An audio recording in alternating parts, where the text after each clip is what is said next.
రే, ఇందులో పేపర్ ఉందేంట్రా? పేపరా? ఏది?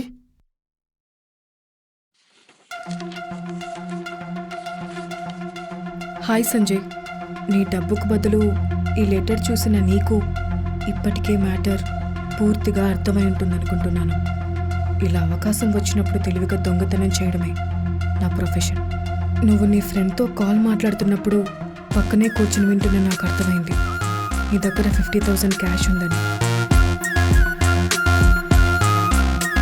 ఆ తర్వాత నిన్ను ఫాలో అవుతూ నువ్వు మిర్రర్ దగ్గరికి వెళ్ళొచ్చిన గ్యాప్లోనే నీ బెర్త్లో కూర్చుని, ఇక ఆ తర్వాత